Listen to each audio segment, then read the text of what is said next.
இருக்கிறோம். அந்த துறையில் நம்மளுடைய திறனை வெளிப்படுத்தினதுக்கு பிறகு அதன் உயர்வு என்னங்கிறத நோக்கி போகிறோம். அதுக்காக தான் திறனை வெளிப்படுத்துகிறோன்னு நான் இவ்வளவு காலம் நம்பிக்கிட்டு இருக்கேன்.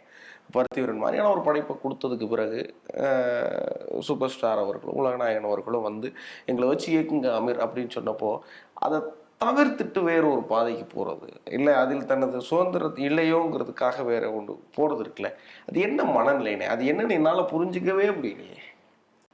என் வாழ்க்கையை நான் வாழணும்னு ஆசைப்படுறேன். பிறர் போட்ட பாதையில பயணிப்பதை விட எனக்கான பாதையை நான் போடணும்னு ஆசைப்படுறேன். இதுல ஒரு நிம்மதி இருக்குன்னு நினைக்கிறீங்களா? திருப்தி இருக்கு, நிம்மதி இல்லை.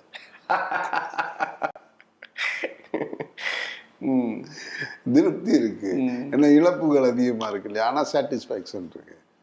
பிறர் போட்ட பாதையில பிறர் போட்ட சட்டத்திட்டத்துல பயணிக்கிறதுன்றது பொதுவாக ஒரு சமூகத்துல வாழ்வதற்கு வேணா அரசு போட்ட